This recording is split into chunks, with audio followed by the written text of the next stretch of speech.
दुनिया की सबसे बड़ी गलतफहमी पता है क्या है? हमें लगता है कि कॉन्फिडेंस का मतलब है हमेशा खुश रहना, हमेशा स्माइल करना, हमेशा पॉजिटिव दिखना। लेकिन मैं आज तुम्हें एक ऐसा सच बताने वाला हूं जो तुम्हारी नींद उड़ा देगा। तुमने देखा होगा, कुछ लोग बहुत अच्छे होते हैं, नाइस गाइज। वो सबकी बात मानते हैं, वो कभी किसी को मना नहीं करते, वो हमेशा पोलाइट रहते हैं। और तुमने ये भी देखा होगा कि ये नाइस गाइज हमेशा लाइफ में पीछे रह जाते हैं। लड़कियां इन्हें फ्रेंड जोन करती हैं, बॉस इन्हें प्रमोशन नहीं देता, दुनिया इन्हें पैरों की धूल समझती है। क्यों? क्योंकि साइकोलॉजी कहती है a harmless man is not a good man, a harmless man is just a weak man. अगर तुम किसी को नुकसान पहुंचा ही नहीं सकते तो तुम्हारा अच्छा होना कोई वर्च्यू नहीं है, वो तुम्हारी मजबूरी है। शेर अगर शाकाहारी हो जाए तो वो संत नहीं कहलाता, वो कमजोर कहलाता है। आज हम उस मोटिवेशनल ट्रैश को कचरे में डालेंगे जो तुम्हें सिखाता है कि बी नाइस। आज हम बात करेंगे डार्क कॉन्फिडेंस की, वो कॉन्फिडेंस जो पॉजिटिविटी से नहीं, अपनी अंदर की ईविल को एक्सेप्ट करने से आता है। वो कॉन्फिडेंस जो कहता है मैं खतरनाक हूं, मैं तुम्हें बर्बाद कर सकता हूं, लेकिन मैं चूज करता हूं कि मैं नहीं करूंगा। कार्ल यंग, जो 20th सेंचुरी के सबसे खतरनाक साइकोलॉजिस्ट थे, उन्होंने एक सिद्धांत दिया था, द शैडो। यंग ने कहा था, no tree can grow to heaven unless its roots reach down to hell. कोई भी पेड़ तब तक स्वर्ग तक नहीं पहुंच सकता जब तक उसकी जड़ें नरक तक ना गई हों। इसका मतलब समझ रहे हो? हम सब के अंदर एक जानवर है, एक मॉन्स्टर है। वो हिस्सा जो गुस्सा करता है, वो हिस्सा जो सेल्फिश है, वो हिस्सा जो पावर चाहता है। बचपन से तुम्हें सिखाया गया कि इस मॉन्स्टर को मार दो, गुस्सा मत करो, सबसे प्यार से बात करो। तुमने क्या किया? तुमने उस मॉन्स्टर को अपने दिमाग के सबसे अंधेरे कोने में कैद कर दिया। लेकिन कैद किया हुआ जानवर मरता नहीं है, वो भूखा होता है, वो पागल होता है। और यही वजह है कि आज तुम इनसिक्योर फील करते हो। तुम्हारी वो रिप्रेस्ड एनर्जी, वो दबा हुआ गुस्सा अब एंजाइटी बन गया है, डिप्रेशन बन गया है। तुम कॉन्फिडेंट इसलिए नहीं हो क्योंकि तुमने अपनी ताकत को ही जंजीरों में बांध रखा है। जॉर्डन पीटरसन अपनी क्लिनिकल प्रैक्टिस में एक कहानी बताते हैं। उनके पास एक पेशेंट आया जो ऑब्सेसिव कंपल्सिव था। वो लाइफ में हर चीज कंट्रोल करना चाहता था। पीटरसन ने उससे पूछा, तुम्हारा वो डार्क पार्ट क्या चाहता है? उसने कहा, वो मेरे स्टेप फादर को कॉलर से पकड़कर दरवाजे पर फेंकना चाहता है। सोचो, एक शरीफ दिखने वाला आदमी जिसके अंदर इतनी वायलेंस भरी है। कॉन्फिडेंस नाइस बनने से नहीं आएगा, कॉन्फिडेंस तब आएगा जब तुम उस पिंजरे को खोल दोगे। वायलेंस करने के लिए नहीं, बल्कि उस जानवर को ट्रेन करने के लिए। जब तुम किसी मीटिंग में बैठो या किसी इंटरव्यू में जाओ तो तुम्हें पता होना चाहिए कि मैं डेंजरस हूं। अगर जरूरत पड़ी तो मैं लड़ सकता हूं, मैं डिफेंड कर सकता हूं, मैं ना बोल सकता हूं। जब तुम अपनी कैपेसिटी फॉर डेंजर को एक्सेप्ट कर लेते हो तो तुम्हारे चेहरे पर एक अलग ऑरा आता है। लोग तुम्हारी आंखों में वो गहराई देख लेते हैं, वो समझ जाते हैं कि ये आदमी हार्मलेस नहीं है, इससे पंगा नहीं लिया जा सकता। और यही ट्रू रिस्पेक्ट की शुरुआत है। अब तक हमने बात की माइंड की, लेकिन अब हम बात करेंगे मैटर की। तुम्हें लगता है कि कॉन्फिडेंस एक फीलिंग है, एक इमोशन है। गलत। रियलिटी ये है कि कॉन्फिडेंस एक केमिकल कॉन्सिक्वेंस है। ये हवा में नहीं, ये तुम्हारे खून और न्यूरॉन्स के बीच हो रहा है।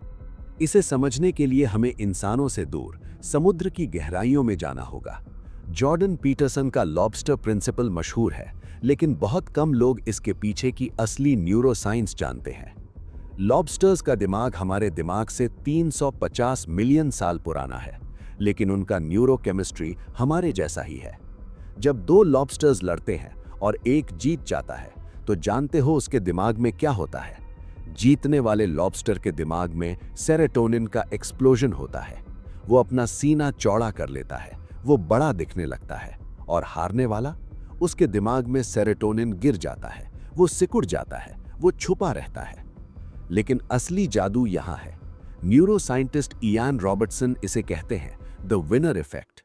जब तुम लाइफ में कुछ विन करते हो, चाहे वो एक छोटी सी डिबेट हो या जिम में एक हैवी सेट मारना, तुम्हारे दिमाग में टेस्टोस्टेरोन बढ़ता है, लेकिन सिर्फ टेस्टोस्टेरोन नहीं, दिमाग उस टेस्टोस्टेरोन को कैच करने वाले रिसेप्टर्स की संख्या भी बढ़ा देता है। इसका मतलब जीतने से तुम्हारा दिमाग फिजिकली बदल जाता है। तुम्हारा दिमाग टेस्टोस्टेरोन के लिए और ज्यादा सेंसिटिव हो जाता है। अगली बार तुम और ज्यादा कॉन्फिडेंट फील करते हो और ज्यादा रिस्क लेने के काबिल बन जाते हो। ये एक लूप है। Victory breeds biology, biology breeds confidence, confidence breeds more victory. और इसका उल्टा भी उतना ही सच है। जब तुम हारते हो, जब तुम खुद को कमजोर मानते हो, तुम्हारा दिमाग उन रिसेप्टर्स को शट डाउन कर देता है। तुम बायोलॉजिकली डरपोक बन जाते हो। इसलिए जो लोग कहते हैं fake it till you make it, वो झूठ नहीं बोल रहे, वो बायोलॉजी को हैक कर रहे हैं। जब तुम अपने कंधे पीछे करते हो, सीना बाहर निकालते हो और किसी की आंखों में आंखें डालकर देखते हो, तो तुम सिर्फ एक्ट नहीं कर रहे, तुम अपने पुराने लिजर्ड ब्रेन को सिग्नल भेज रहे हो, हम जीत रहे हैं। और तुम्हारा दिमाग तुरंत केमिकल्स रिलीज करके रिस्पॉन्ड करता है। तो सुनो, कॉन्फिडेंस का इंतजार मत करो, एक्शन लो। घर पे बैठकर एफर्मेशंस बोलने से कुछ नहीं होगा। जाओ और एक छोटी सी जीत हासिल करो। अपना बेड ठीक करो, ठंडे पानी से नहाओ, जिम जाओ, रनिंग करो। अपने दिमाग को एविडेंस दो कि तुम एक विनर हो। केमिस्ट्री अपने आप बदल जाएगी। लेकिन एक चीज है जो इस पूरे केमिकल प्रोसेस को रोक सकती है, एक पुराना डर। वो डर जो तुम्हें लोगों के सामने बोलने से रोकता है, वो डर जो तुम्हें नई शुरुआत करने से रोकता है। अब हम उस डर का ऑपरेशन करेंगे एवोल्यूशनरी बायोलॉजी के खंजर से। हमारा सबसे बड़ा डर क्या है? मौत नहीं। हमारा सबसे बड़ा डर है कि लोग क्या सोचेंगे, पब्लिक ह्यूमिलिएशन। साइकोलॉजी में इसे कहते हैं द स्पॉटलाइट इफेक्ट। हमें लगता है कि हम एक मूवी के हीरो हैं और पूरी दुनिया हमें ही देख रही है। हम सोते जागते, कपड़े पहनते वक्त यही सोचते हैं कि ऑडियंस क्या कहेगी। लेकिन आयरनी देखो, सच ये है कि थिएटर खाली है, कोई तुम्हें नहीं देख रहा। सब लोग अपनी अपनी मूवी में बिजी हैं। वो अपने स्पॉटलाइट से इतने डरे हुए हैं कि उनके पास तुम्हें देखने का वक्त ही नहीं है। ब्रियाना वीस्ट कहती हैं, you are a book of stories, not a novel. तुम्हारी एम्बैरेसिंग मोमेंट्स दूसरों के लिए सिर्फ 1 सेकंड का एंटरटेनमेंट है, उसके बाद वो भूल जाते हैं। जिस दिन तुमने ये निहिलिज्म या शून्यवाद एक्सेप्ट कर लिया कि नोबडी केयर्स, उस दिन तुम आजाद हो जाओगे। अगर कोई देख ही नहीं रहा तो डर कैसा? गलत कपड़े पहनो, अकेले खाना खाओ, सड़क पर नाचो, दुनिया वैसी ही चलती रहेगी। ये इंडिफरेंस ही तुम्हारा सबसे बड़ा वेपन है। लेकिन दिमाग फिर भी डरता है। क्यों? क्योंकि हमारा पुराना दिमाग हर नई चीज से झिझकता है। जूलियन स्मिथ अपनी बुक द फ्लिंच में लिखते हैं कि ये एक बायोलॉजिकल रिफ्लेक्स है। जब तुम आग के पास हाथ ले जाते हो, तुम फ्लिंच करते हो, झिझकते हो। जब तुम स्टेज पर जाते हो, तुम फ्लिंच करते हो। ये तुम्हारा डिफेंस मैकेनिज्म है। हजारों साल पहले ये फ्लिंच हमें बचाता था। झाड़ियों में कुछ हिला, फ्लिंच करो, भागो, शायद शेर हो। लेकिन आज कोई शेर नहीं है। आज वो फ्लिंच तुम्हें बचा नहीं रहा, वो तुम्हें रोक रहा है। वो तुम्हें उस लड़की से बात करने से रोक रहा है, वो तुम्हें वो बिजनेस स्टार्ट करने से रोक रहा है। तुम्हारा सर्वाइवल इंस्टिंक्ट अब तुम्हारा सक्सेस किलर बन चुका है। तो इसका इलाज क्या है? क्या डर खत्म हो जाएगा? कभी नहीं। कॉन्फिडेंट लोग वो नहीं होते जिन्हें डर नहीं लगता। कॉन्फिडेंट लोग वो होते हैं जो फ्लिंच के बावजूद आगे बढ़ते हैं। वो उस बायोलॉजिकल सिग्नल को ओवरराइड करते हैं। वो कहते हैं, हाँ मुझे डर लग रहा है, बायोलॉजी मुझे रोक रही है, लेकिन मैं फिर भी करूंगा। इसे ट्रेन किया जा सकता है। मैं तुम्हें एक टास्क देता हूं। अगले 24 घंटे में एक ऐसा काम करो जिससे तुम्हारा दिमाग फ्लिंच करे। ठंडे पानी के नीचे खड़े हो जाओ, लिफ्ट में किसी अनजान आदमी से बात करो, क्लास में सबसे पहले हाथ उठाओ। जितनी बार तुम फ्लिंच को तोड़ोगे, तुम्हारा अमिगडाला उतना ही शांत होता जाएगा। जब तुम बायोलॉजी को समझ लेते हो और समाज की परवाह करना छोड़ देते हो, तब तुम डेंजरस बनना शुरू करते हो। लेकिन असली पावर तब आती है जब तुम बोल्डनेस को अपना हथियार बना लेते हो, जैसा कि रॉबर्ट ग्रीन सिखाते हैं। अब आते हैं पावर डायनामिक्स पर। रॉबर्ट ग्रीन, जो पावर डायनामिक्स के मास्टर हैं, अपनी बुक 48 लॉज ऑफ पावर में एक बहुत गहरी बात कहते हैं। उन्होंने कहा, if you are unsure of a course of action, do not attempt it. अगर तुम किसी काम को लेकर श्योर नहीं हो तो उसे मत करो। क्यों? क्योंकि तुम्हारा डाउट तुम्हारी एग्जीक्यूशन को इन्फेक्ट कर देगा। इंसान जानवर है और जानवरों को अनसर्टेनिटी की बू आती है। जब तुम किसी इंटरव्यू में जाते हो या किसी डेट पर और तुम हम्बल बनने की कोशिश करते हो, धीरे बोलते हो, नजरें चुराते हो, तो सामने वाला तुम्हें पोलाइट नहीं समझता, वो तुम्हें कमजोर समझता है। तुम्हारी हेजिटेशन उन्हें पावर देती है तुम्हें कुचलने की। यहां आता है law 28, enter action with boldness. Greene का लॉ सिंपल है, mistakes committed through boldness are corrected by more boldness. अगर तुमने गलती की लेकिन पूरे कॉन्फिडेंस के साथ की तो लोग सोचेंगे शायद इसका कोई प्लान होगा, लेकिन अगर तुमने सही बात भी डर के बोली तो लोग उस पर डाउट करेंगे। दुनिया ऑडेसिटी, साहस की पूजा करती है। सोचो उन स्कैम्स के बारे में जो तुमने न्यूज में देखे हैं। कैसे एक आम आदमी बड़े बड़े सीईओज को बेवकूफ बना देता है। इंटेलिजेंस से नहीं, शेयर कॉन्फिडेंस से। वो इतने हक से झूठ बोलते हैं कि सच भी शर्मा जाएं। मैं तुम्हें झूठ बोलना नहीं सिखा रहा, मैं तुम्हें कन्विक्शन की ताकत दिखा रहा हूं। एक और रूल है जो कॉन्फिडेंस को मल्टीप्लाई करता है, law 4, always say less than necessary. जो इंसान नर्वस होता है वो फिलर्स यूज करता है, वो एक्सप्लेन करता रहता है, वो चुप होने से डरता है। लेकिन एक किंग वो साइलेंस से नहीं डरता, वो अपनी बात बोलता है और फिर चुप हो जाता है। वो साइलेंस को ऑकवर्ड नहीं, हैवी बनने देता है। अगली बार जब किसी से बात करो तो अपनी बात खत्म करने के बाद जस्टिफाई मत करो, बस उनकी आंखों में देखो। उस साइलेंस में तुम्हारा स्टेटस बढ़ जाएगा, सामने वाला अनकंफर्टेबल हो जाएगा, वो साइलेंस को भरने की कोशिश करेगा और उस मोमेंट में पावर तुम्हारे हाथ में शिफ्ट हो जाएगी। कॉन्फिडेंस का मतलब ये नहीं है कि मुझे सब आता है। कॉन्फिडेंस का मतलब है चाहे जो हो जाए मैं संभाल लूंगा। जब तुम बोल्डनेस के साथ रूम में एंटर करते हो, तुम परमिशन नहीं मांगते, तुम अपना स्पेस ऑक्यूपाई करते हो।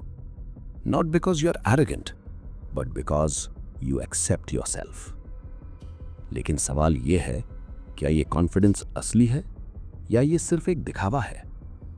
असली कॉन्फिडेंस पब्लिक के लिए नहीं होता। असली कॉन्फिडेंस तब टेस्ट होता है जब कोई नहीं देख रहा होता। रात के 2 बजे। दुनिया को झूठ बोलना आसान है। तुम इंस्टाग्राम पर फिल्टर्स लगा सकते हो, तुम लिंक्डइन पर फेक अचीवमेंट्स लिख सकते हो, तुम दोस्तों के सामने कूल बन सकते हो। लेकिन एक जगह है जहां तुम झूठ नहीं बोल सकते, रात के 2 बजे, जब तुम आईने के सामने खड़े होते हो। डेविड गॉगिन्स इसे अकाउंटेबिलिटी मिरर कहते हैं। तुम्हारी कॉन्फिडेंस की कमी का असली कारण यह नहीं है कि लोग तुम्हें जज कर रहे हैं, असली कारण है कि तुम खुद को जज कर रहे हो। तुम्हें पता है कि तुमने आज वर्कआउट स्किप किया, तुम्हें पता है कि तुमने वो काम नहीं किया जो जरूरी था। तुम्हारी प्राइवेट रेपुटेशन यानी खुद की नजर में इज्जत गिर चुकी है। कॉन्फिडेंस एक्सटर्नल वैलिडेशन से नहीं आता। कॉन्फिडेंस तब आता है जब तुम अपने आप से किए हुए वादे पूरे करते हो। अगर तुमने कहा मैं सुबह उठूंगा और तुम उठ गए, तो तुम्हारे दिमाग में एक विन रजिस्टर होती है। असली कॉन्फिडेंस का सोर्स यही है, सेल्फ ट्रस्ट। जब तुम्हें यकीन हो जाए कि मैं जो बोलता हूं वो मैं करता हूं, तब कॉन्फिडेंस आएगा। अब एक आखिरी कॉन्सेप्ट जो तुम्हें अनशेकेबल बनाएगा। नसीम तालिब अपनी बुक एंटी फ्रेजाइल में एक बहुत पावरफुल बात कहते हैं। दुनिया में 3 तरह की चीजें होती हैं। 1, फ्रेजाइल, जो चोट लगने पर टूट जाती हैं, जैसे शीशा। 2, रेजिलिएंट, जो चोट लगने पर वैसी ही रहती हैं, जैसे पत्थर। 3, एंटी फ्रेजाइल, जो चोट लगने पर और मजबूत हो जाती हैं। हम सब रेजिलिएंट बनने की कोशिश करते हैं। हम चाहते हैं कि दर्द हमें तोड़े नहीं, लेकिन डार्क कॉन्फिडेंस का लेवल उससे ऊपर है। तुम्हें एंटी फ्रेजाइल बनना है। इसका मतलब, मैं चाहता हूं कि मुश्किलें आएं, मैं चाहता हूं कि लोग मुझे रिजेक्ट करें। क्यों? क्योंकि हर रिजेक्शन मुझे और थिक स्किन्ड बनाती है, हर फेलियर मुझे और डेटा देता है। ग्रीक मिथोलॉजी में हाइड्रा नाम का एक राक्षस था। जब हरक्यूलिस उसका एक सर काटता था तो वहां 2 नए सर उग जाते थे। तुम्हें हाइड्रा बनना है। जब लाइफ तुम्हें नीचे गिराए तो वहां से खाली हाथ मत उठो, वहां से एक्सपीरियंस और रेज लेकर उठो। जब तुम्हारा माइंडसेट ये हो जाए कि मेरा नुकसान हो ही नहीं सकता, मैं या तो जीतूंगा या सीखूंगा, तब तुम्हें कौन रोक पाएगा। हमने शैडो को समझा, हमने बायोलॉजी को हैक किया, हमने पावर डायनामिक्स सीखी और हमने एंटी फ्रिजिलिटी को अपनाया।